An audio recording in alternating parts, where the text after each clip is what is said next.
what's up with me. Almighty. All right, let's get started. All right, guys, welcome back to Growth Minds. Today we've got a very special guest on here today, Robert Kiyosaki. Thanks so much for joining us. Oh, it's an honor. It's an honor. You know, my dad, we grew up in Korea, and he, in the 1999, there was a recession happening in Korea to the point where he lost his job, this stable job that he had, made good enough money, but after all the things that he thought was secure, he lost it all. Right.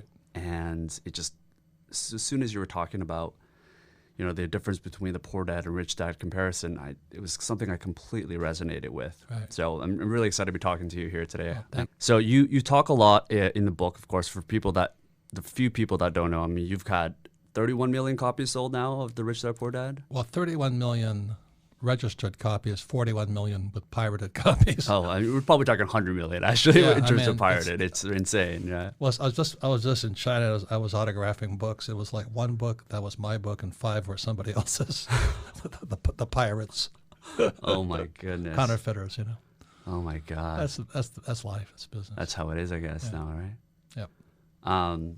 So the main thing that you talk about, and the thing that really resonated me with, is this idea of the rich mindset versus the poor mindset. Correct. And I love that you start there versus starting out with specific strategies. You really focused on the psychology of really helping people unlearn what they've been taught through society, through you know, in my case, family members or culture.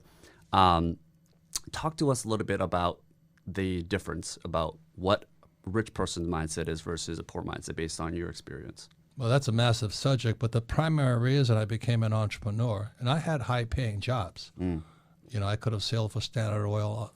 Back then, I was making about $48,000 a year, which is 69 was a lot of money. Yeah. And then I joined the U.S. Marine Corps to fly in Vietnam, so I could fly. So most of my friends went to fly for United Airlines, Eastern, and Northwest, and they all lost their jobs and their pensions. Wow. So I had the high-paying jobs. That wasn't the issue. I became an entrepreneur for the opportunity to learn. I didn't have to go to 9 to 5 at any one office, if you know what I mean. Yeah. And I was free to go screw up all over the world, which I did. And so Dominican Republic. yeah. Well, I never got there, but I met some interesting women from there. No, I know Alex Rodriguez also. He's a massive entrepreneur. Yes. He is very committed to entrepreneurship training and all that. So that's the people I meet.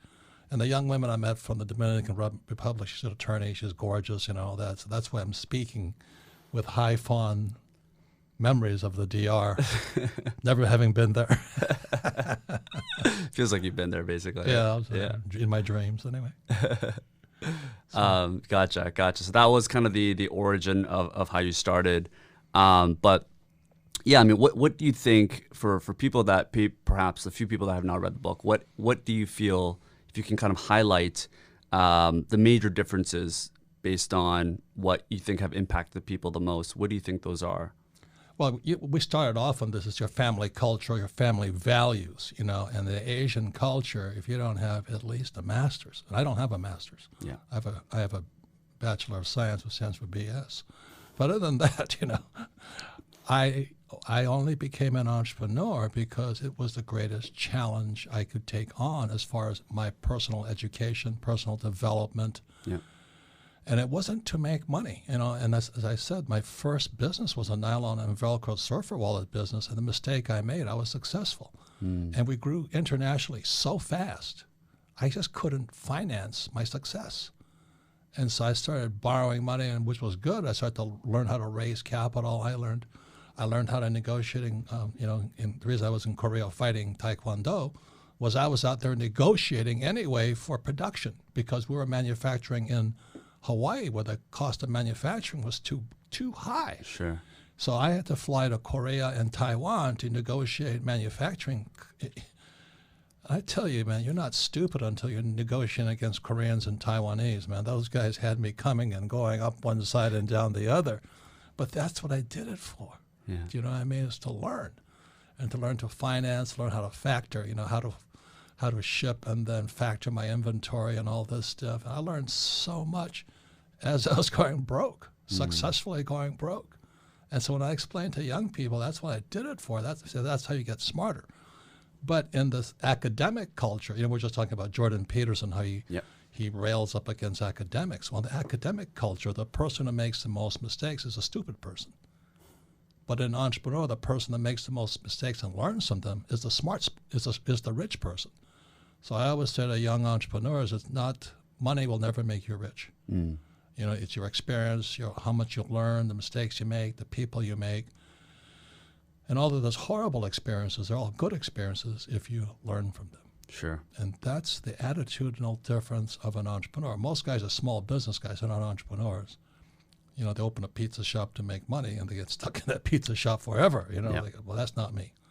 And the subject of entrepreneur is a massive subject. So you got a drug dealer peddling drugs is also an entrepreneur, as is Jeff Bezos, running the biggest product-pushing company in the whole world. They're both entrepreneurs.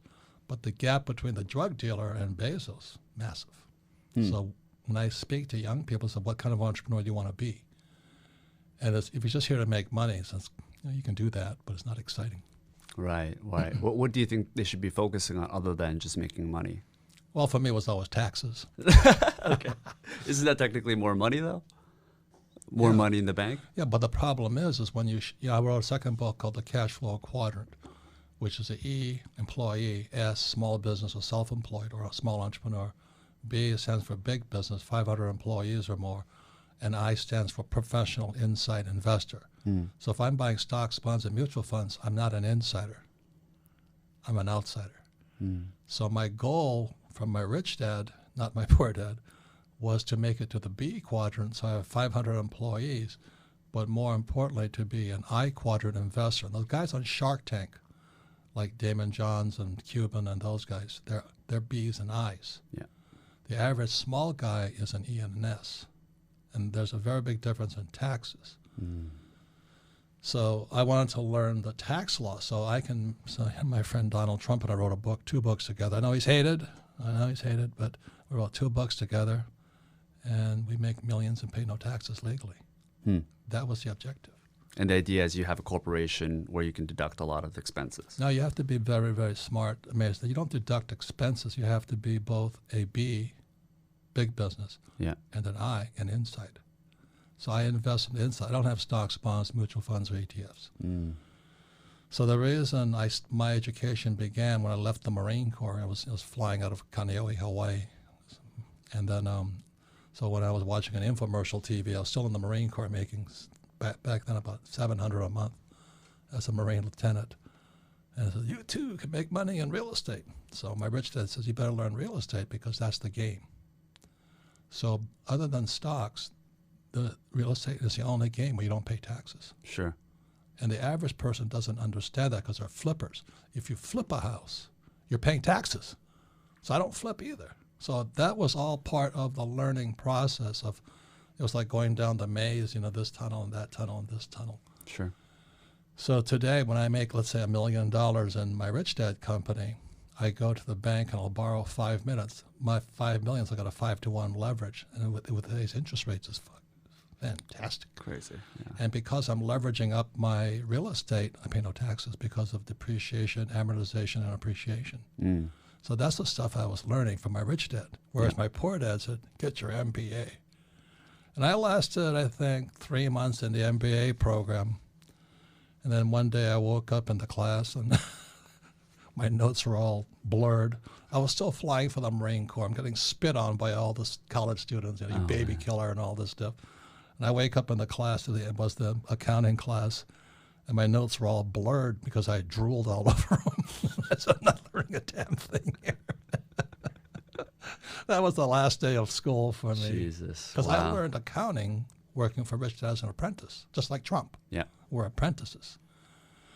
So I knew real accounting versus the fake accounting they teach in business school. Yeah. Yeah. Which is the real accounting is how do you make sure you make a lot of money and pay no taxes. That's it. That's the game. Yep. Yeah. And that was one of my valuable courses, certainly in university, but we were just talking off air. Grew up with very conservative parents. Right. Went to McGill, good university. Great school, yeah. Great school, and just didn't resonate. So I actually ended up dropping out. And I know your first book was talking about people dropping out and the education system, how flawed it was, right? Oh, it's criminal. Yes. It's criminal that, they're taking so much money from your generation that, student loan debt is now bigger than the subprime mortgage debt. And to put young people in debt like that, they should take every college professor out there and shoot them at dawn. I'm a Marine. That's what we do to criminals. I'm only kidding. Yeah, but it's course. criminal what they're doing. You realize Harvard, with their endowments, could hand out free education for 150 years and not charge a thing. But instead, they take the best and the brightest and load them with debt. If their families can't pay for it, then they're screwed. On top of that, they learn nothing about money. Yep. There's a book, Tailspin, by, I forget his name is, but anyway, he's a Yale graduate plus Yale Law. Yeah. And he writes about how Yale is teaching young minds to create derivatives. They're not teaching them finance. And, derivatives are what Buffett calls financial weapons of mass destruction.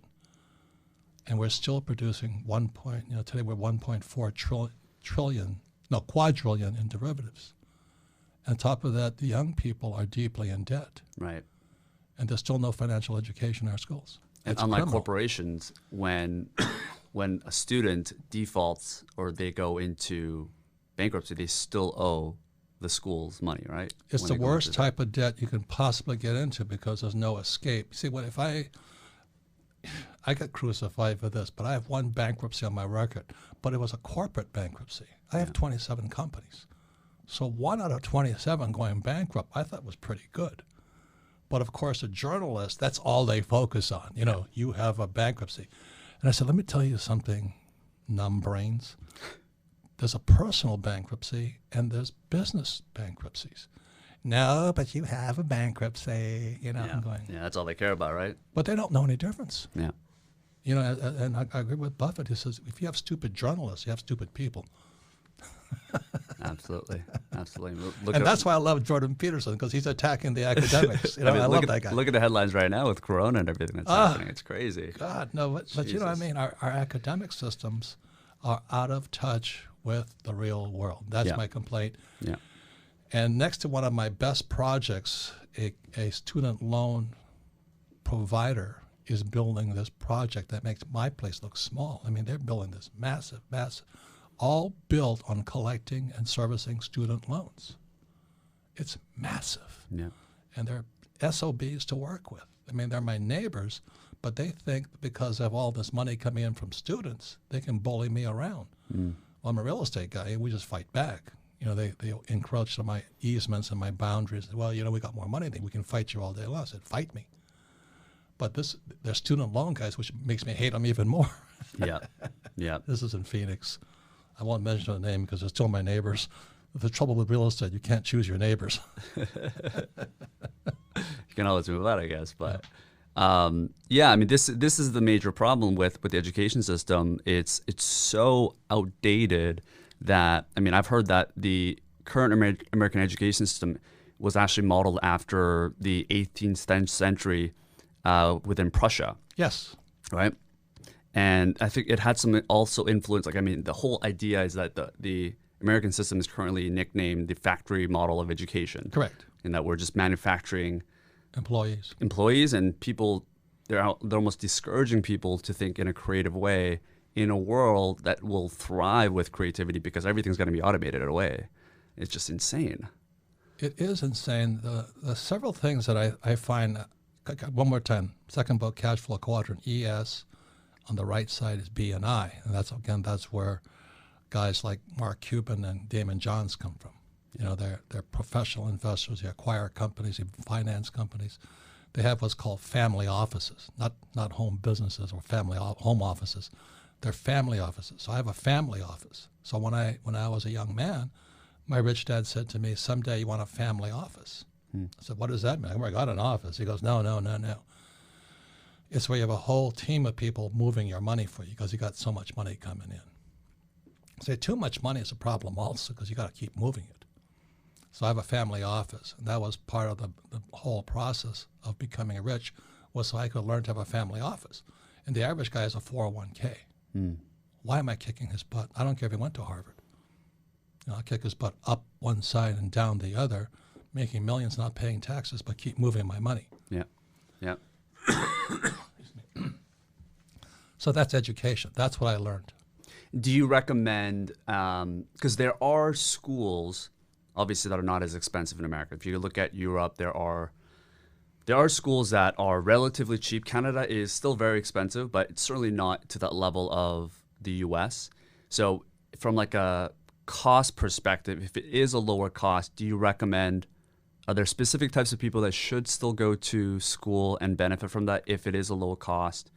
Or should they just avoid it altogether? No. That's a very good question, because the question is, what do you want to become? You want to be an employee, go to school, go to McGill, go to Harvard, go to Stanford. Do you know? Yeah. You want to be an entrepreneur, I don't know where you go. So the way I learned that was when I graduated from the U.S. Merchant Marine Academy right here on Long Island. We're the highest paid graduates in the world. Back then, there were still ships at sea. Now all the ships are gone because of our wages are too high. Right. So back in 1969, when I graduated, I was making $47,000 a year. Back then, it was huge money. That was a lot, yeah. And then my other class is making $120 a year because they were driving bomb carriers into Vietnam.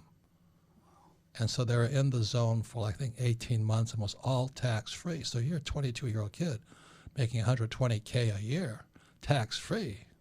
You did 2 or 3 trips, you were finished. 2 or 3 years, you're out. But I went to Standard Oil. And then I went to fly for the Marine Corps because the war was still on. I saw Vietnam and I said, geez, I want to participate in this one, because I was draft exempt because I was sailing for an oil company. Oil is draft exempt. So I joined the U.S. Marine Corps and went to flight school. And that's when I realized the value of education. Yeah. See, if you're going to be a pilot, go to flight school. You're going to be a doctor, go to medical school. You're going to be a dentist, go to dental school. Where do you go if you want to be an entrepreneur? Because, and the other thing too is when I was in flight school, you could already tell the good instructors because the good instructors had just come back from Vietnam. They were up to date. Yeah. They were saying the damn Viet Cong, they changed this, they changed that. And so the U.S. Marine Corps and Navy syllabus was sending down, you should fly this way. This guy said, don't you fly that way, you'll be dead tomorrow. Because the Viet Cong was changing, we had to change. So just one example, I was a gunship pilot. We'd come in at 1500 and roll in.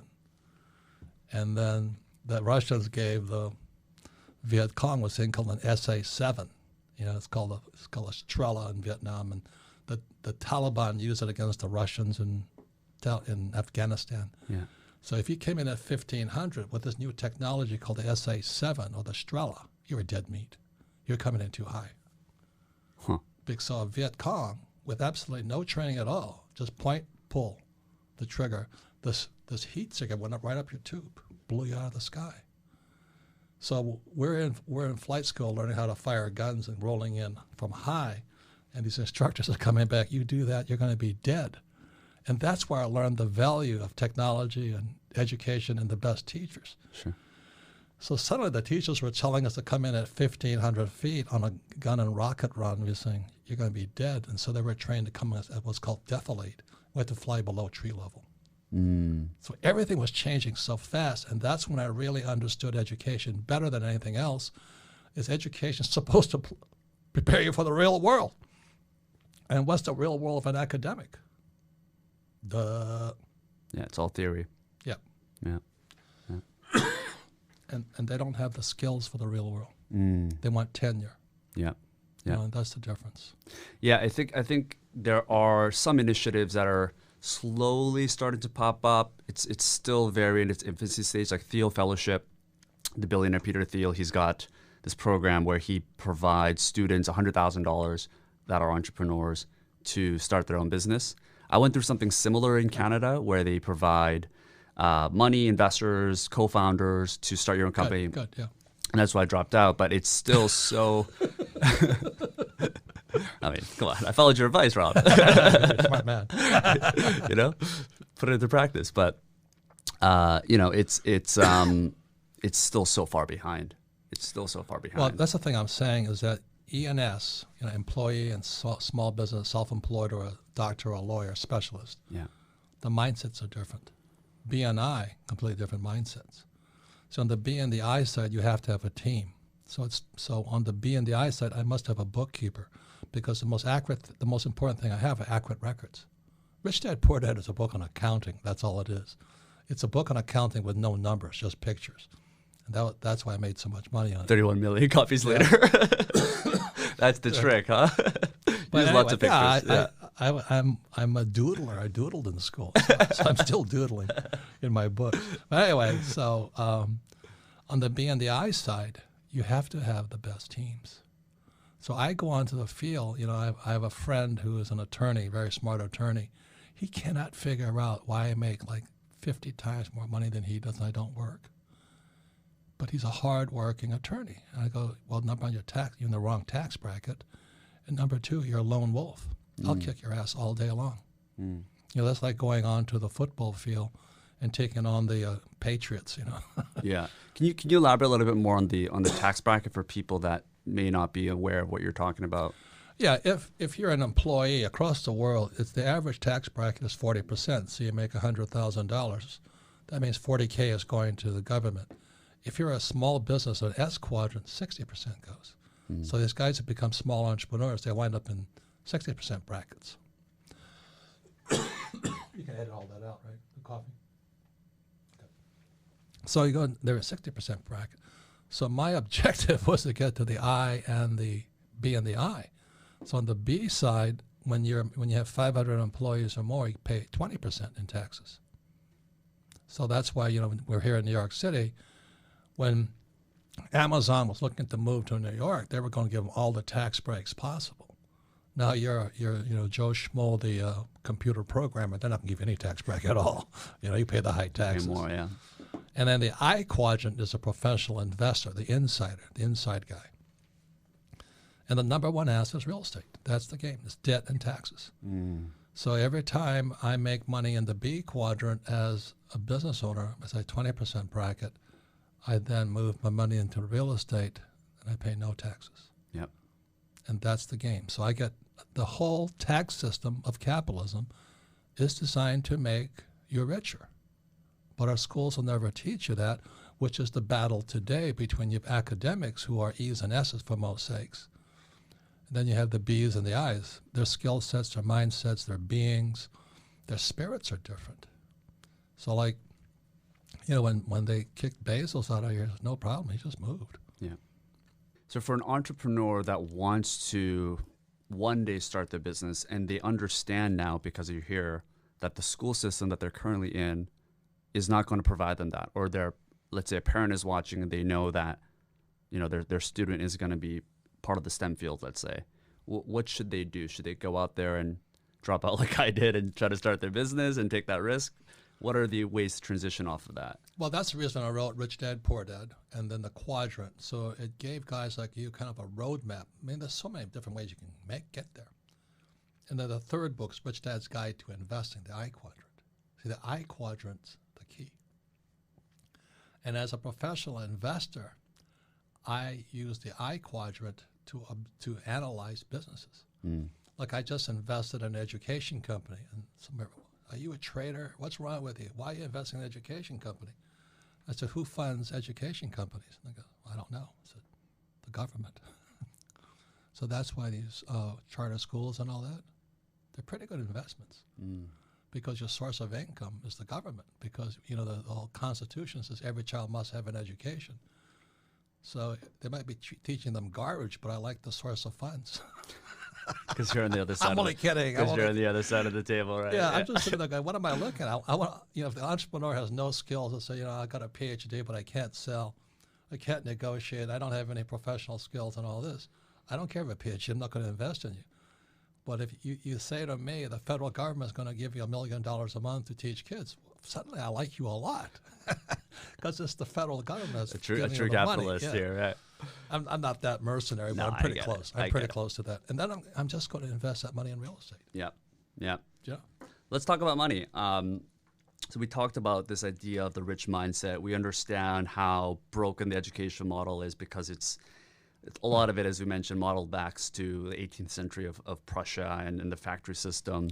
It was what you're talking about had two purposes. One, to train employees, and second, to train soldiers. People would just do as they're told without thinking. Right. Was that because they were fighting Prussia and they realized how efficient the soldiers were in the war and they wanted to model after that? Well, they were taking farmers. Right. You see, the whole thing went agrarian, industrial, today technology.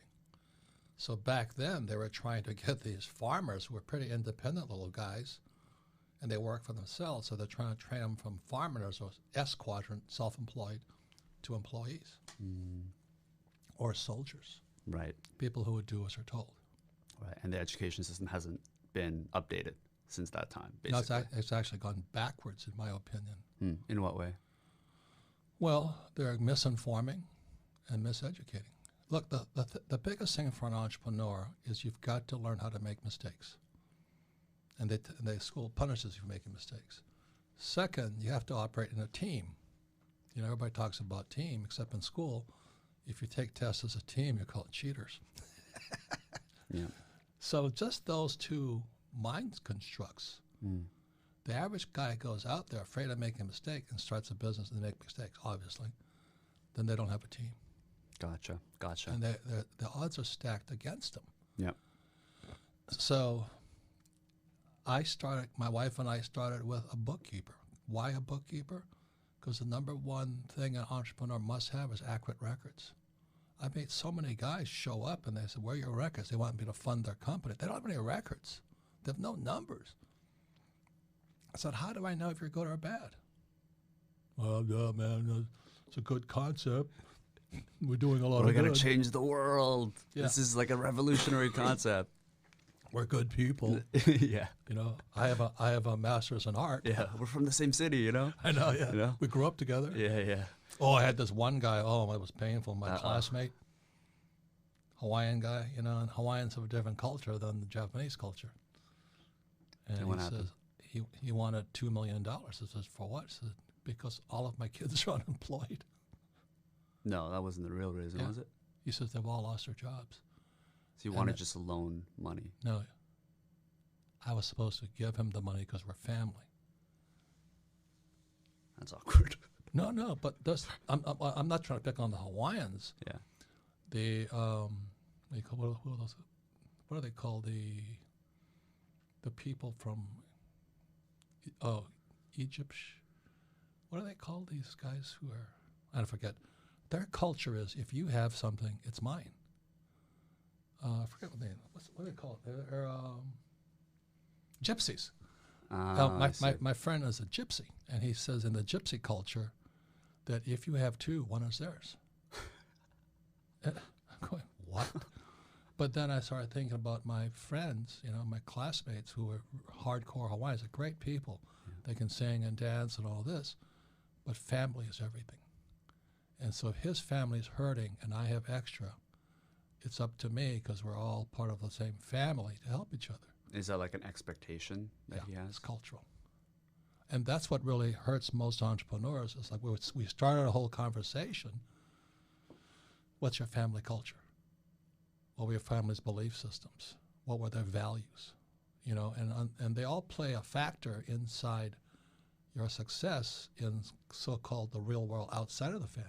And I'm not blaming my friend who was Hawaiian, because, you know, I'm just saying his culture was different than mine. Yeah. Same as my culture is different than my own family. You know, my brothers and sisters all have master's degrees and all that, and I'm going, they send their kids to college and going, oh, have a good time, you know. But they still believe, the Japanese still believe in college and saving money and job security. Yeah. And becoming a government employee. Sure. I'd rather shoot myself.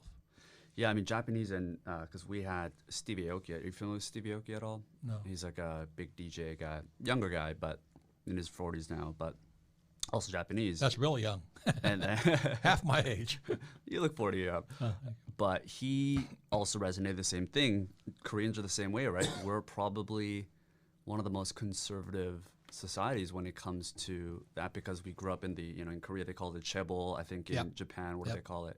I don't know. The big. Anyways, a conglomerate days, right, where a couple of companies own the entire economy there, and they're just so used to living in that world. Well, the Japanese had a thing called kumiai. Kumiai was that if you lived in the same neighborhood in Hawaii and you were Japanese. All the Japanese stuck together. Mm. And my father, who was 6'4", for Japanese is pretty big, the kumiai would come and, talk to our family about the Japanese sticking together. My father threw them out. And these are he says, look, we're Americans. Get that in your head right now. So I had this conflicting cultural values. Sure. So again, for every entrepreneur, first thing you must inspect is what was your cultural heritage. Not that it's right or wrong.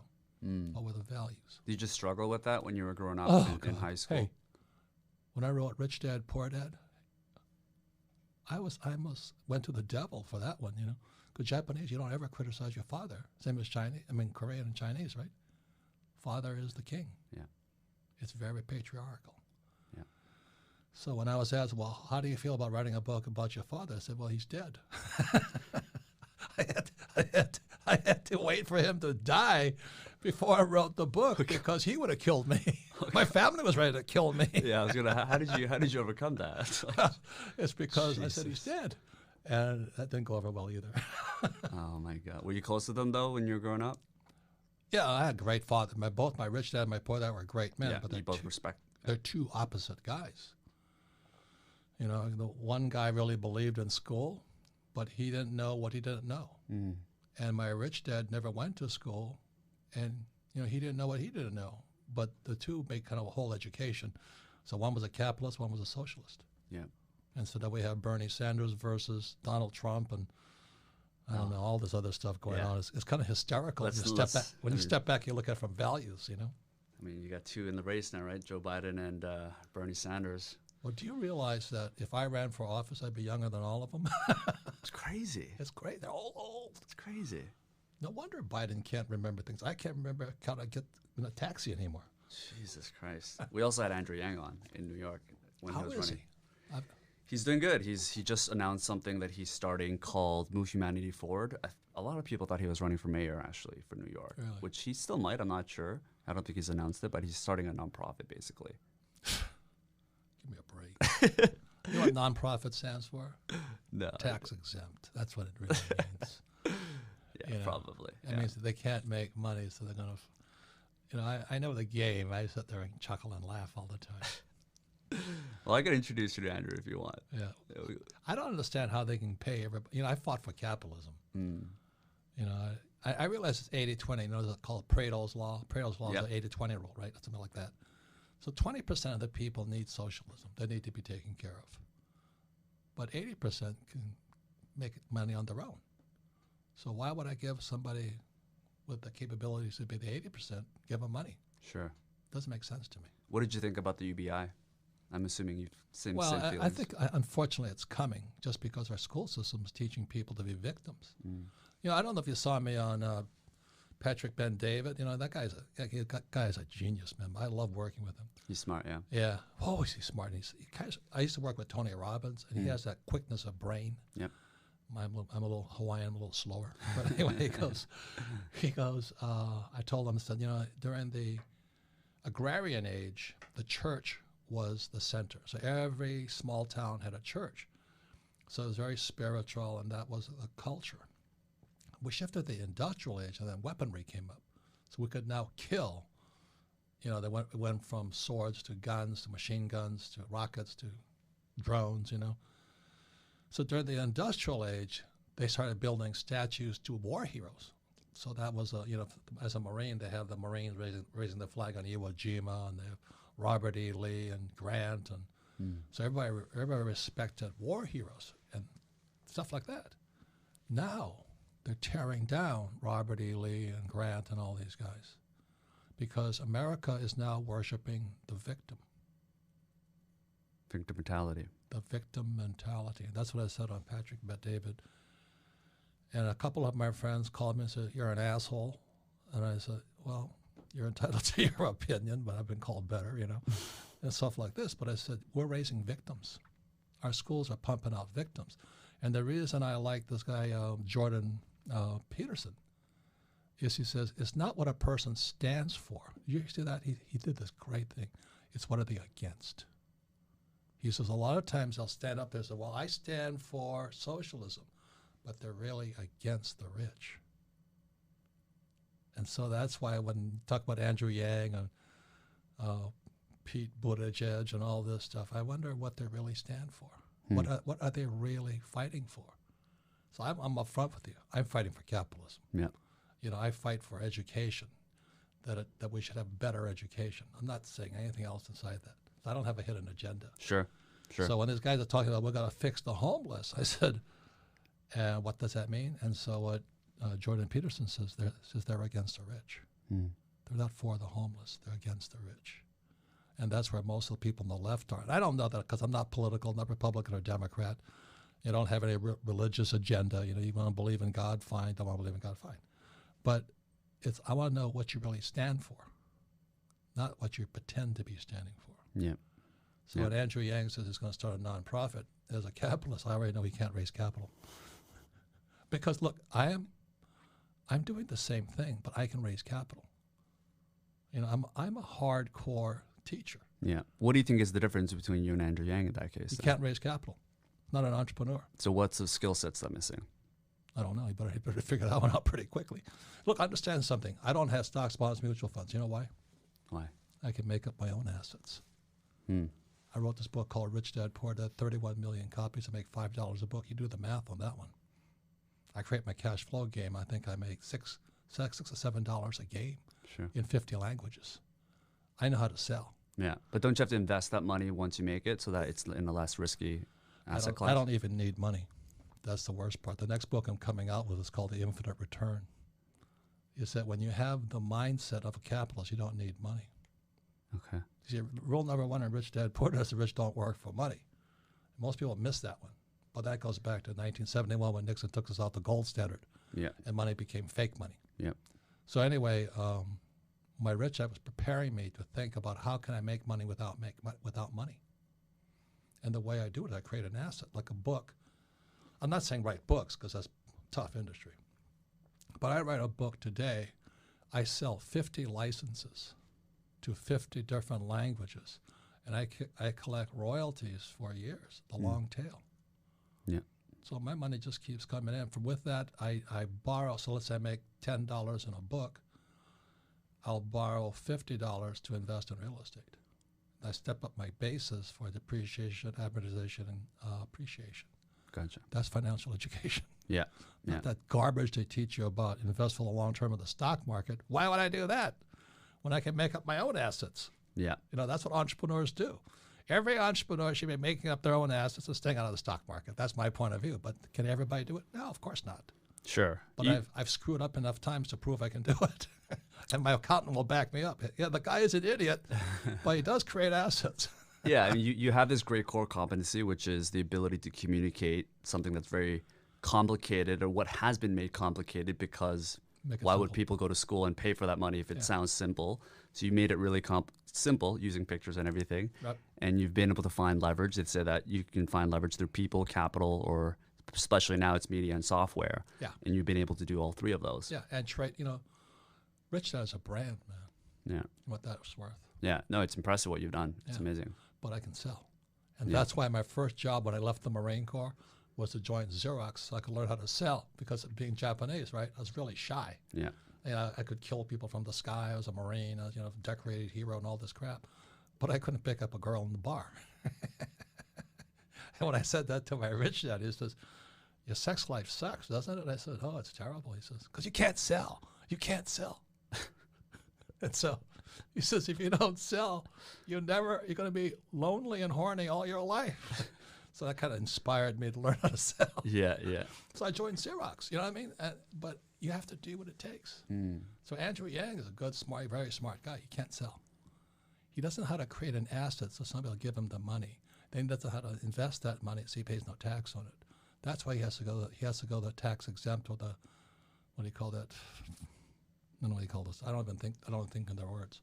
Well, he has been able to raise insane amounts of money as tax deferred. You know what I mean? For tax advantages. I see what you're saying. Yeah, he's just in the wrong system. No, I mean he's doing good for himself. Yes. But as an entrepreneur, I'm kind of in the same.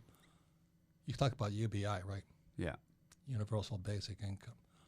We're on the opposite sides of the camp, but I understand why he does it. Yeah. If you're an entrepreneur, you don't need a UBI. You don't even need a job. Think about that. See, that's where you're going right now. You will eventually never need a job, and you'll never need money if you keep pushing the boundaries of your mental abilities. That's called the infinite return. Yeah. When I write a book, I have no money in the deal, and I collect money for the rest of my life. The royalties. Yep. Yeah. Yeah. Yeah, royalty, I mean, that's what Richard Branson did, basically, by licensing. That's what Trump does also. That's what Trump does as well. That's what Bezos does also. How does Bezos do that? Well, he has a company that he has all these millions of people working for him. The money keeps coming in. You see, and then he floats it on the stock market, which is all free money. He wouldn't become a billionaire if he was selling just Amazon. He floated it on Wall Street. Yeah. And that's the game. It's on the B and the I side, not the E and the S side. Absolutely. So let's get into, because we're talking about Jeff Bezos, we're talking about Trump. Let's get into the average middle-class person that is perhaps starting this, they're learning your concepts, they're getting benefit from it, but they're not making hundreds of $1 million yet, right? Someone that's 25 probably has $50,000 to $100,000 in savings. For someone that has that amount of money, how do you think they should invest it? Well, I mean, everybody's different. That's what I'm saying. The first inspection. That's why one of the guys I like is Eckhart Tolle, Tolle, and Mike Singer. It's all these new guys that they're the new spiritualists coming out. They're like the new Jesus or Buddha or Muhammad, you know. And I think you have to have a spirituality to you. I'm not saying if religion does it for you, fine, you know. But it never worked for me. I flunked out of Sunday school also. But anyway, there's a point where you have to have some faith in your abilities, right, and guidance. And so I know if I do what I consider the right thing. Well, what would you do if you were 25 today and you had $50,000 in the bank? Would you invest it back into yourself with your education, because that amount of money is not going to do that much damage in the market or real estate, or is it different if you had $500,000? No. Idiots are idiots, you know. That's why, you know, most guys, most major league athletes are broke within 6 years or something. They lose everything. Sure. Or a lottery winner. Yeah, because money never makes you rich. And so the thing is to invest in your life experiences, your mentors. So the story of Rich Dad, Poor Dad is choosing between two different teachers. You know, if I followed my poor dad, I'd probably be a government employee in Hawaii, you know, or a tenured teacher. Yeah. So it's a hard choice. You got to choose your teachers wisely and your life experiences. Like we were talking about, I took, you know, 3 companies public through Toronto. I mean, first through VC, Vancouver Stock Exchange, and I had to migrate to the Toronto Stock Exchange. Why did I do that? To learn how to raise capital on public markets. Now, the average entrepreneur never does that. You know, they keep opening their pizza shop and they open 2 pizza shops. And that's about it, because they're in it just for the money. I wanted to learn something, so I took my first was an oil company in Portugal, and I took that public, and everybody told me there's no oil in Portugal, and I found out the hard way. They're right. There's no oil there. That company crashed and burned like a airplane coming out of the sky, you know. And then the next thing I started a silver company in Argentina, and we struck silver, and we did very well. Yeah. And then I started a gold company in China, and the Chinese took it. So Jesus. That was a priceless experience. You know, aren't you bitter? I go, yeah, but that's what I did it for. You understand that? I did it for that. So you're saying people that have, let's say, 50,000, 100,000, they should just go out there, look for a teacher and look for experiences. So education, take risks, real life experiences. Make mistakes. Yeah. Gotcha. Don't worry about like making 10% in the stock market. You're saying with that money. No, that's a waste of time. I mean, it depends on you.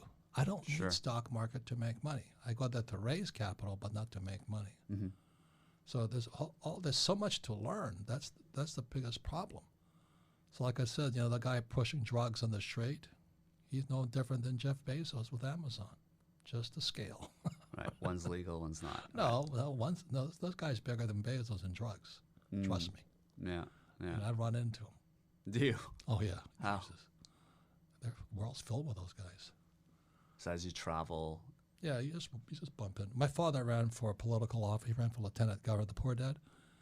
The first person you have to kiss the ring on is the criminals. In in Hawaii. Yeah. Well, that's, the governor of Hawaii is a guy named Burns, John Burns. His partner was, I think, something, but they were partners. Yeah. Both police officers. One was on the side of the government. One was the side of the crime.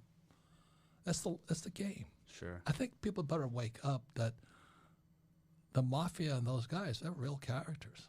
I mean, they really are in business all over the world. Yeah. And if you think they're not, then you're living in dreamland. So my father had to kiss the ring of this guy, Napi Palava, who was the head of one Hawaiian syndicate in Hawaii. And you got to play the game. Politics is a dirty, dirty game. Sure. Dirty, dirty game. There's a book called Sunny Sky, Shady Characters, and it's about the crime syndicates of Hawaii. My father, the reason I recommend to all my friends is in Hawaii, because that's what my father was talking about. In Hawaii, the Supreme Court justices, they got caught too. The Supreme Court justices of Hawaii, these highly esteemed men, got caught up in all this crime through Kamehameha schools. Yeah. Criminal operations, all of them. Crazy. Yeah. So I'm not saying I'm a pessimist. I'm saying just be aware, That's like saying, oh, why can't we all hold hands and sing Kumbaya? We'll get rid of the police. We'll get rid of the military. We'll all live together. Yeah. Yeah. Sure. Yeah. And and I think that's what the left is trying to. I'm not Republican or Democrat. People live in dreamland. Wake up. This is a real world, and there's people going to steal. Another book I'm going to write is Hiring Thieves. Jesus, I can't believe how many times I've had employees steal from me. I'm going, my God, I couldn't do it. Not that I'm a saint. Not that I'm going on the short list for saints. But several times I've lost a lot of money because I hired the people that steal from me. Have you improved how you read people? It's almost impossible, but you have to. I mean, it's my fault. I mean, I take full responsibility because, I didn't, as Reagan said, trust but verify. Yeah. The trouble is that people verify with the guys I should have not trusted. Oh, I see. So you started the wrong foot, basically. Well, do you know what I mean? It's like the first guy that stole all my money was my accountant in my nylon wallet business, Stanley, my CPA. Uh-oh. And he was so afraid that we were going to go down, and we did go down, but he wanted to get his money out first. So I raised $100,000 extra. I brought it in. This was years and years ago as a kid. And Stanley says, I said to Stanley, Stanley, will this help? Does this solve the problem? He goes, yeah. I forgot to define whose problem it solved. Stanley's problem, and he ran off with it. Now again, it was the best thing that happened to me because I woke up. Mm. And I think for young people, I think that's really the thing. Keep waking up, keep learning. On the good side, you meet some of the best people on earth. Like my team of advisors right now, we all came about because of bad partnerships. Like Kenny McElroy, we've made millions together in real estate. I met him through a bad partner. And he and I started talking and said, just how can we be so stupid? Because we're so stupid with the same partner, if you know what I mean. Sure. When we met each other, I said, well, let's not do that to each other. We've made millions. It's amazing. Yeah. So there's always a silver lining, but you've got to look for it and be aware there's people who do not really subscribe to your philosophies. Sure. And they come from different backgrounds. Yeah, I mean, after university, I went straight to Argentina. I had no idea this was happening. It's getting worse now, but there are locals telling me that they woke up one day and money in the bank disappeared. I took, my kid brother, he lives in Hawaii, he's the greatest guy, I took him to Argentina because he wouldn't wake up. So we're out there in Argentina. I introduced to my friend. My friend was an engineer, probably a little younger than my brother and I. And he says, I was a millionaire in Argentina with US dollars. And one day I woke up and the money was gone. And so the bank said, oh, don't worry, we'll give you $1 million back in pesos. So my brother sat there and he says, is this why you brought me here? I said, yeah, wake up. Wake up, yeah. Because you're Japanese. Japanese save money. And Japan is the most screwed up country financially because they're all highly educated savers. When are you going to wake up? Japan's debt to GDP, I think, is like 240% right now. Wow. It's the worst in the whole world. Wow. And they all saved money. If the Japanese didn't save money, Japan would be gone. And my friends inside Japan say the banks now lend debtors money so the debtor can pay the bank back. So what happens, the debtor gets deeper in debt, but the bank looks like everybody's paying their bills. And I said, I don't know what the Japanese have a word for it, bakatari. Which is? You're an idiot. Okay. And the Japanese are very good people, hardworking, diligent, and all this. They have no financial education. They believe in saving money. The Yakuza is their mafia. It runs rampant through that place. Yeah. And they still pretend. Yeah. Well, saving money in this day and age, I think Warren Buffett's got $130 billion in cash right now waiting because there is probably going to be some sort of a recession. People say it's a correction right now because of the corona, but it's a rough time. What are your thoughts on all this? Well, I love crashes. The best time to get rich is in a crash. The problem is this time I think this crash might last a long time. The 1929 crash lasted 25 years. That's how long it lasted. I think this one might be at least 20 years, this next depression, because the numbers are so astronomical. Like I said, if Japan is 260% debt to GDP, 240 to 60%, America is 115% debt to GDP. That's much, and increasing $1 trillion a year. Mm-hmm. How are we going to pay it back? And then, my book here, Who Stole My Pension? The pensions are bankrupt. Defined benefit pensions for school teachers, firefighters, and police officers estimate between $9 to $14 trillion underfunded. What's going to happen when that goes down? So that's why I sit and I watch and I go, this one might be a long one. And just today, as we're talking, the 10-year went below 1%. You can't keep printing money. It's never worked in history, at least as far as I know. So that's what I watch. On the other side of it, it's a great time to be an entrepreneur because if you're smart, you have a good spirit, and you'll learn quickly. See, the greatest thing about an entrepreneur is how fast can you learn. When you look at the 7 deadly sins, the biggest tragedy is ego. So ego or vainglory is the road straight to hell. And so you got to, I tell you I made mistakes. I tell you I screwed up. I'm definitely not on the short list for saint. But you'd better be honest, and people trust you, and you better keep your word. You're only as good as your word. Yeah. So actions and words must be in integrity. Gotcha.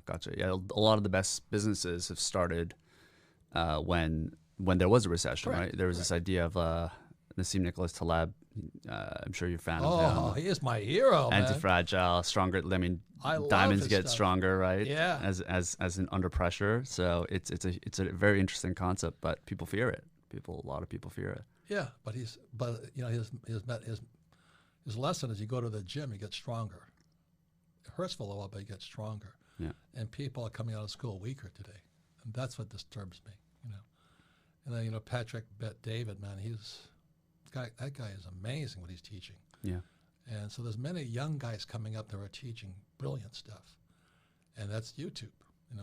Which is a whole new channel, right? Is social media now the channel? So if you're in traditional media, you're in trouble. But if you're moving with the trends, you're in good shape right now. Sure. So that's the difference. Well, Nassim Nicholas Taleb also talks about in Black Swan, he talks about this idea of the barbell strategy, right? Where he kind of uses like the S&P as like an analogy where most people think this idea of like putting yourself into medium risk is the safest option when in fact you're not really getting much of the upside, but you're getting all of the downside as well. So you're allocating risk in a way that is not actually helping you diversify, and you're actually putting yourself in more risk. And he advocates this idea of putting yourself into very risky assets in a small amount and the rest into, let's say in this case, cash, bonds, and that way... even bonds are in trouble now. Bonds are, I guess, yeah. So most likely cash where it's very liquid. When I was your age, the smart guys were in bonds. Nobody was in stocks. Today, everybody's in stocks and bonds. I'm going, holy mackerel. Sure, okay, sure. What are your thoughts on this idea of barbell strategy where there is asymmetric returns where, let's say you put 10% into something that's super risky, the maximum you can lose is that 10%, so you still have that 90% still uphold. Well, it depends upon the person. Like I'm saying, I encourage anybody listening to this or any entrepreneur, get to the point where you don't need money. It's called the infinite return. And that's my next book coming out next year. Yeah. When you get to the point where you don't need money, you're home free. You'll never need money. You don't care. You can always put a deal together. You can always create an asset out of nothing. You know, it's like, I don't know what else. It's the power of God-given power. So like I said, when I write a book, I'm selling 50 copies, 50 licenses, day one. And let's say I get 10,000 a license. How much is that? 50 times 10,000? Is it 500,000? 50 times 10,000? Yeah. That, yeah, 500,000. Yeah. So I'm in the black immediately. What does it cost me? Maybe 10,000 to write a book. Do you know? So I'm in the black. The same thing if I trade a stock. I would buy a stock at $1, it goes up to 10, and I sell. So I have all free trading stock. I have no money in it. That's what Buffett's doing. They're all infinite return guys. Sure. You have no money into the deal, and you can do it with anything. What are other examples that you would recommend? Stocks, you mentioned, books. Well, real estate is my first deal. Was I bought a condo on the island of Maui for $18,000, and I gave them a credit card to put the $2,000, so $1,800 10% down payment, and I made $25 for it. So I made $25 from no money at all, 100% debt. So I love debt. And the average guy's afraid of debt. So it's just mindset. It's what you know. How do you practice? I have made a lot of mistakes. I've never lost money in real estate. Never. Because I invest a lot in my financial education in real estate. Why? Debt and taxes. The more I can use all the debt I want and pay no taxes. I love it. I love it. There's a God somewhere. Why would I buy stocks? I don't understand that game. You can make money quickly. Sure. And stocks are good because they're illiquid. I mean, they're liquid. You can get out of the stocks real quick, and real estate's dangerous because you can't get out of it. But that's why I've got to study more. So anyway, the biggest thing I can say to any entrepreneur is learn. Be an active learner, low ego. It's tough when you're successful, because when my nylon and Velcro surfer wallet business went to the moon, I was crashing down right after it. It was straight to my head. While the ego is still man, there, it was, vanity ego is still there. Yeah, Right? it was straight to bed. I thought I walked on water, except there was no water. There was only air below me. So I learned the hard way. I don't learn it easy. Well, having learned that, is your flow now? Is it that you have, talking about ESBI? Is your flow now? You have these active businesses.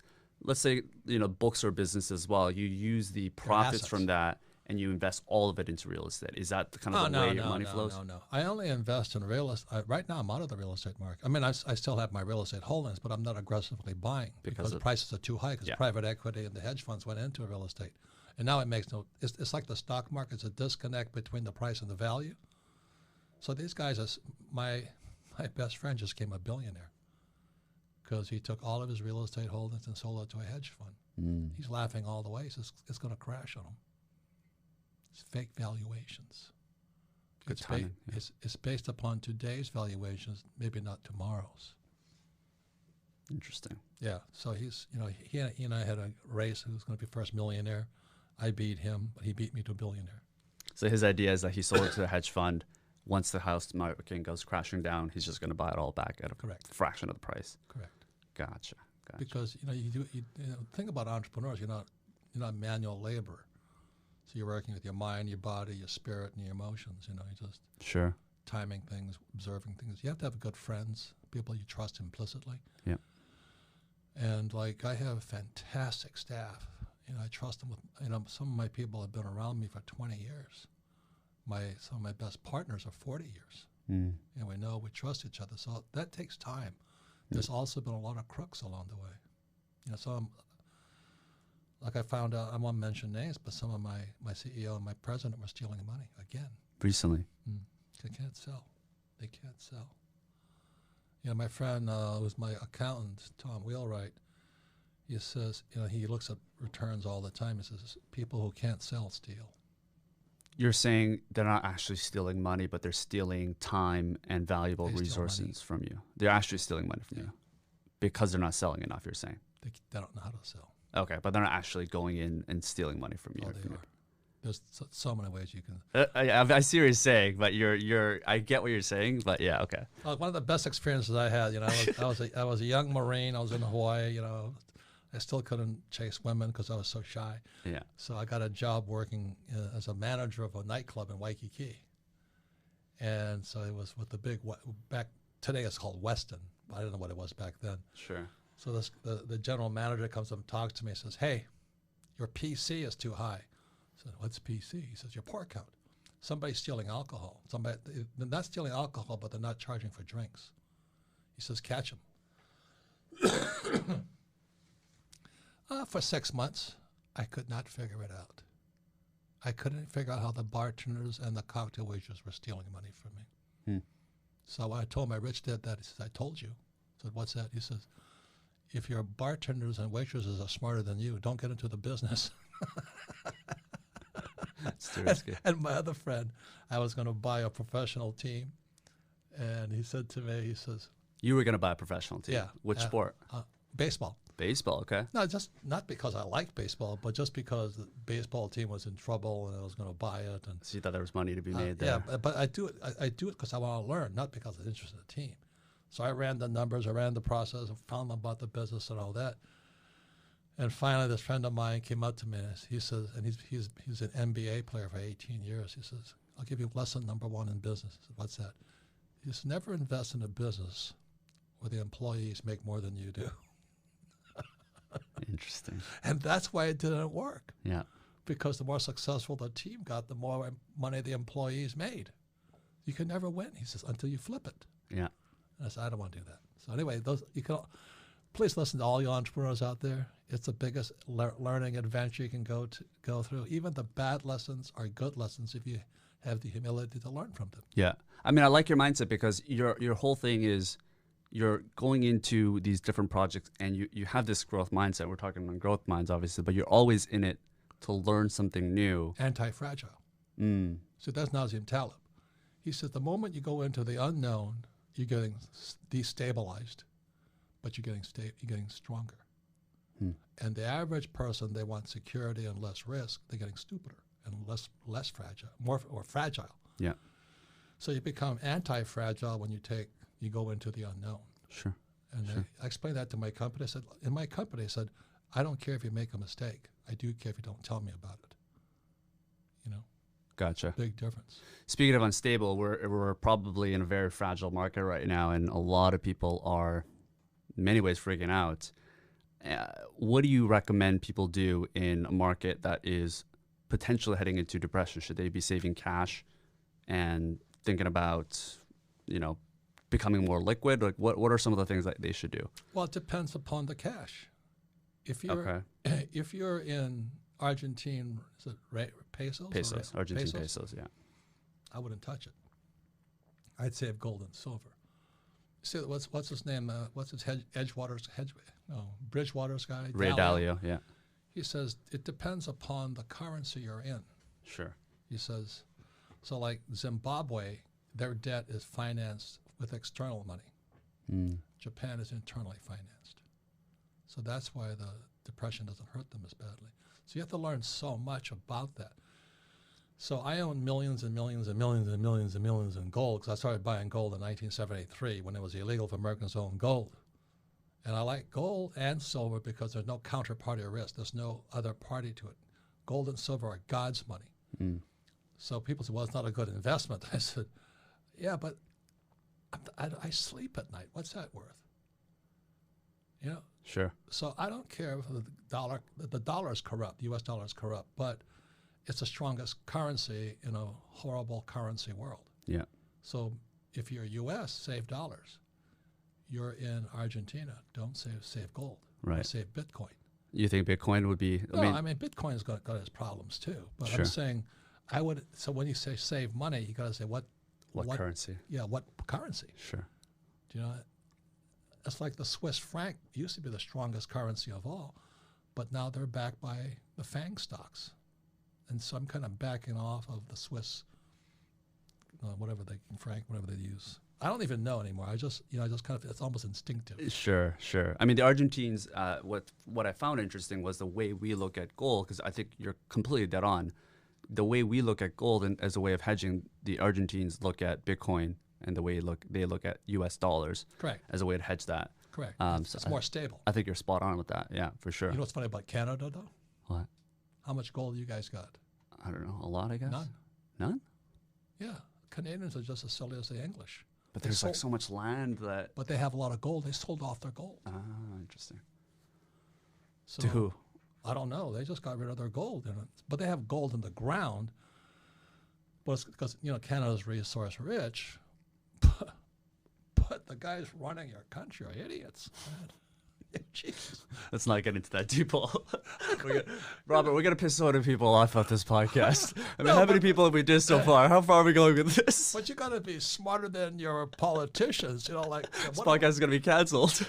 Yeah, what about Trump? What about Bernie? I said, what about him? I don't care. You know what I mean? Yeah. I got to be smarter than them. Because, well, you're not dependent on them. Yeah. Because of infinite returns, exactly. you're not creating your own assets. And so if Bernie says this, if Trump says that, if Biden says this, I go, okay, good. Or Yang says this. I still got to be smarter than them with my money because it is my money. Sure. And if you're hoping that Trump, Trump's my friend, I'm not counting on him to save my money for me. Mm. Yeah, I do what he does, but I don't. I'm not counting on him. Gotcha. And if Andrew Yang wants UBI, Universal Basic Income, that's MMT, Marxist money theory.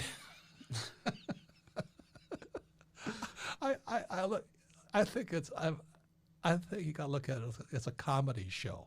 Yeah, I mean, it's a reality show for sure with Trump in there. I mean, it's a gong fest. Oh, it's horrible. It's kind of funny, but you got the Donald, on one side, reality show guy. Do you still talk to him, by the way? No, not. The last time I talked to him, he announced he was on my show, my Rich Dad radio show. He says, "I'm going to run for president." I said, "Good for you.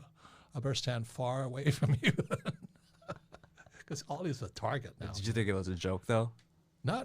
He's a good guy. I mean, he says things he shouldn't say. Right. He could be a good guy, but also there's no two Donald Trumps. He is exactly as you see him, and he shouldn't tweet and all that. Well, I'll agree with that. Mm. But I'm not into politics. So I listen to Bernie Sanders. I give the guy a lot of credit. To admit to be a socialist in America, as Mexican friends would say, big cojones.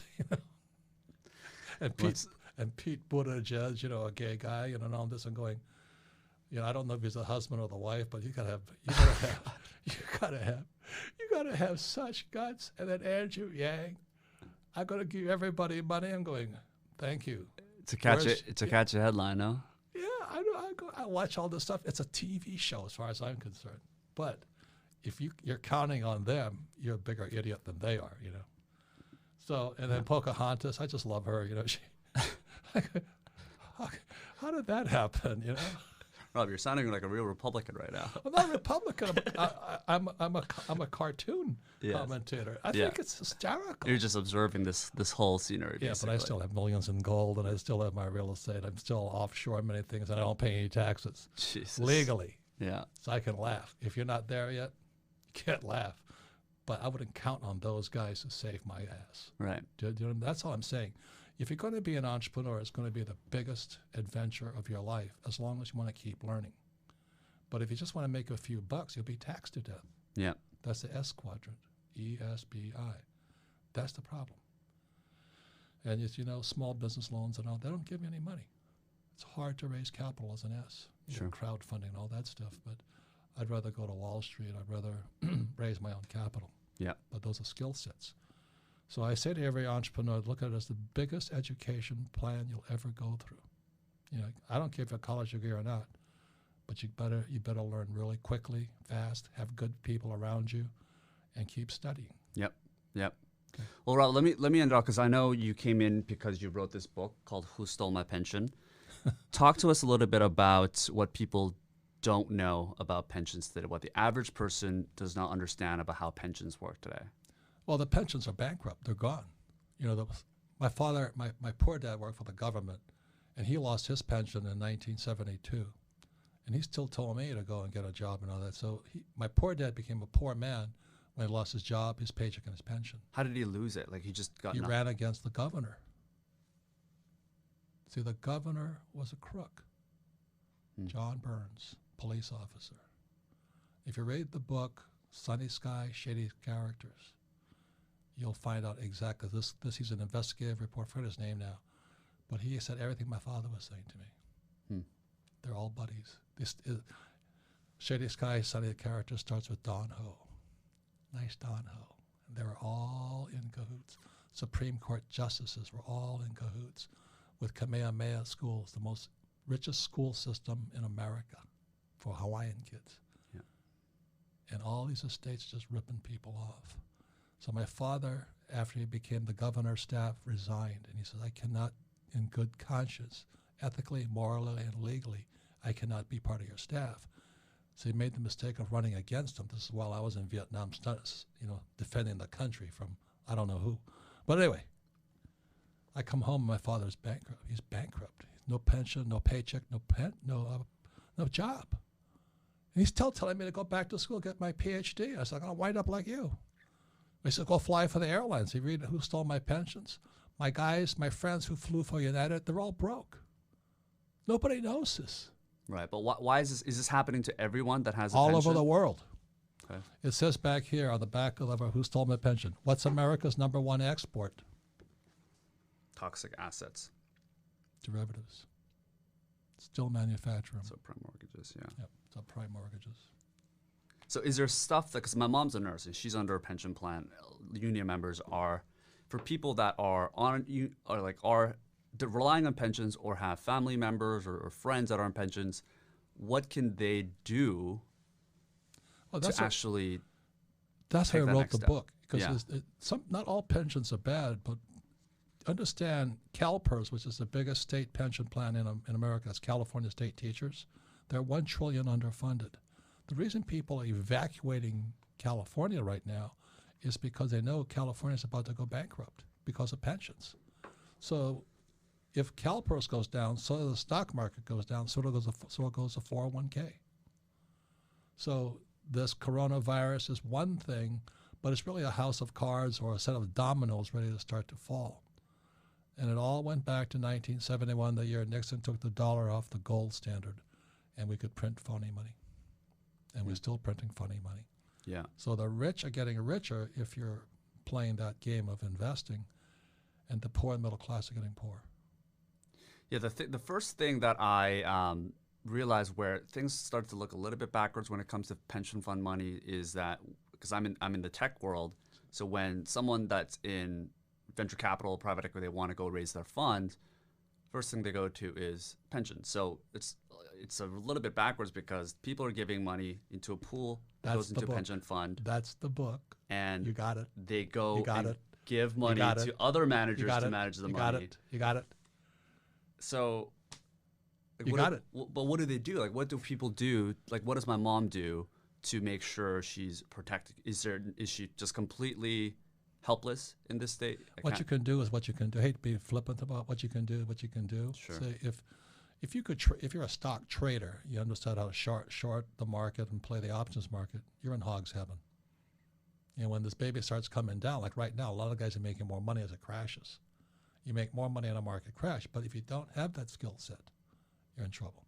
So develop the skill set, educate yourself. What do you want to learn how to do? I don't recommend it. That's hard. Yeah. So I saw this coming back in '72 when I came back from Vietnam. I went, oh my God, And then my poor dad said to go back to school, get my PhD. I said, poor, helpless, and desperate. And I couldn't listen to him anymore. And that's, we started this whole thing about our fathers and our families. And then the other thing I don't say is that my poor dad was Japanese. My rich dad was Chinese. They're two different people. Yeah. I mean, look at you know what I'm talking about? Look at the economy, right? Yeah. No. It's Chinese. Are you talking about culture? Yeah. I'm being a racist right now. It's a broad generalization. Sure. Yeah. But every race has its characteristic, and we're not being a racist. I'm just saying it's culture. Culture, yeah. And I understand it because I'm Korean. Yeah. So, no, I understand. And you came from Korea. And I came from Korea. You have 2 points of view. The three: Canadian, U.S., and Korean. Well, I live in Mexico City right now, so I've got You're ahead of the game. Couple different ones right now. You're ahead of the game, and that's the best thing you can do. Right. You know, you're doing something I didn't do, so it's good for you. No, but to answer the question, what can the person do? You can do what you can do, or you will learn to do. Sure. Yeah. And it's different for different people. That's why I'm not politically correct, as you can tell. I'm not Republican or Democrat. I think Trump's kind of a clown too. You know. Well, I think that's why people like your book. You go straight into the point, and it's refreshing because of everything else that you read in the media is super fluffy, super up in the clouds, and it's positive. It's very positive, which is helpful for some people, but it's not really going to help them get it done. And it seems like your book is focused on a very specific type of person that's willing to go through the difficulties of making mistakes, taking that risk, and obviously it's sold 31, probably 50 million copies.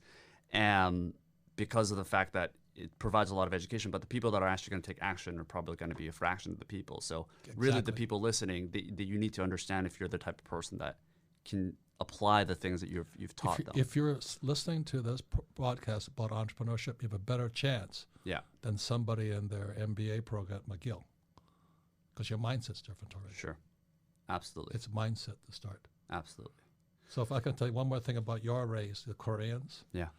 The reason we're talking about Taekwondo, and I fought for the U.S. team in the Olympics. Taekwondo. So that was off air. You can talk to the people about that. You were a karate kid. He said, "You're from Korea." I said, "Oh, kamsahamnida," and it's because what does that mean? Hello, right? It means thank you. Thank you.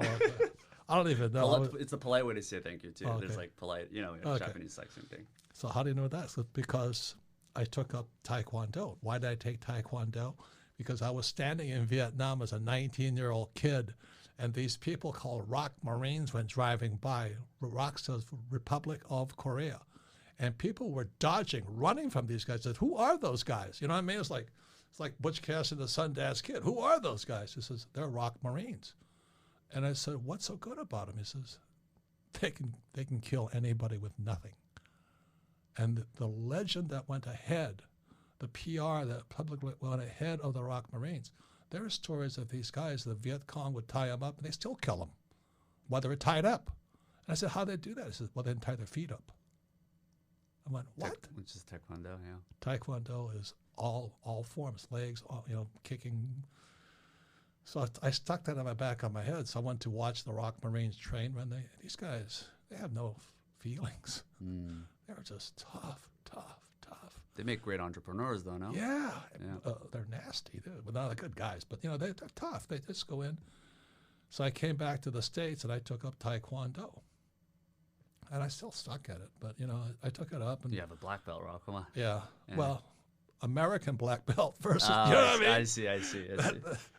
There's a difference between an American black belt in Taekwondo and a Korean black belt in Taekwondo. So I got over there and I fight for America. Good for you, though. That's amazing that you did that. I got my butt handed. Well, let me explain to you. I was a heavyweight, which means I was fat in America. In Korea, they're tall and skinny like you. Yeah. And Koreans, and Taekwondo is about the legs, really. That's called a chiki or the hammer. They could lift a leg straight over their heads. And they stand there on one leg and they just watch you. So imagine the guy, he looks like this leg in the air, and I'm this little fat guy trying to come up. How do I find an opening? So I made you're like, you can barely get up here. I can't lift my legs. Yeah. So I get into the ring. I said, this is not fair, but he's a heavyweight, but he's a skinny heavyweight. Right, but his legs are like... No, he's tall. He was like 6'4". His legs were probably 8 feet high. And I don't know how high he was up in the air. I couldn't come in on him.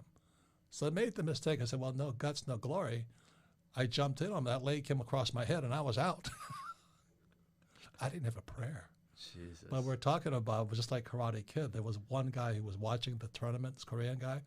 He didn't speak much English, and I didn't speak any Korean. He says, you got potential. And he took me out into the country. And for 2 weeks, he trained me. And it was one of the best experiences I've ever had. Yeah. And when I came back to the States, I kicked ass. Because I was trained in Korean Taekwondo, not American Taekwondo. Yeah. And I was trained by a real fighter, not, the guy was pretty good, but he was not a real fighter. Sure. It's a different standard when you hang around with certain type of people. I feel the same way. Like when I was 6 or 7, my dad would teach me division and multiplication, and I got to Canada when I was 7, and they were doing subtraction and addition. Yeah. It's just a different level. Yes, it's cultural. Yes. And it's the mindset and all that. So it's a lot. So I said this whole thing is, should you be an entrepreneur? Well, a lot has to do with what your family said about it. My poor dad always said the rich were crooks. Entrepreneurs were crooks. The rich were greedy. School, all you had to do was have a college degree, you were set. Different cultures. Yeah. And I had to go against all that, especially respecting the father. So writing Rich Dad and Poor Dad, whoo, man. That's why I said he had to die before I wrote that book, because he would have killed me. Well, listen, Rob, I commend you just because I understand culturally what you had to go through from your father, from your mother. I understand the family background. So to have unlearned a lot of the things that you had to do, particularly at an older age for you, right? It wasn't like me when I was 7, and to see how you've been able to educate hundreds of millions of people at this point is it was really an honor to come talk to you. We leave the audience with one small but actionable step that they can do after they listen to this episode, whether it's a specific book you could recommend, whether it's an action step that they can take to get that one step further to start their business or in their investment, or anything that you think they can really help improve their lifestyle. What do you think that would be? I just talked to one of my best friends. He's my real estate guy, Ken McElroy. He says he and I are going to stop doing talks at universities. Wrong. Why is that? Well, it's the wrong audience, wrong message. Sure. He says, I just came back, I won't mention it in the university. He says it was horrible. And he's a good guy. He's very smart, and all this. And what he said to the students, he says, your education begins when you leave school. What you learn means nothing. Uh-oh. That did not go well. At the university, too? Yeah. He says, most of these school teachers don't know it. He didn't say it that way, but I've said it that way. I took the cash flow game once. This is how we teach accounting fast, is playing games, because accounting is the most boring subject possible. I took it into a school system. We had like 10 tables. We had 5 entrepreneurs at one table and 5 teachers at the other table. Then we had high school kids at each table. The tables where the teachers were, there was no fun. The kids were sleeping. They were bored. They hated it and all this. And the tables where the entrepreneurs were teaching, there was kids were screaming and yelling, having a good time. And the people that hated my cash flow game the most was the economics teacher and the accounting teacher. Because they were most at risk as well. They didn't understand it. Oh, at all? Not at all. The accounting teacher looked up in a dictionary. She said, well, this is not the definition for an asset in my book. And I said, yeah, and that's why you're a school teacher. Life isn't found in a book. So they haven't invited me back either. That's cool.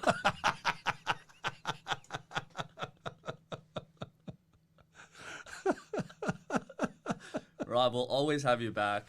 Well, it's always a pleasure to have you here. Thank you. Keep learning, all you guys. Keep learning, guys. Time. Yeah.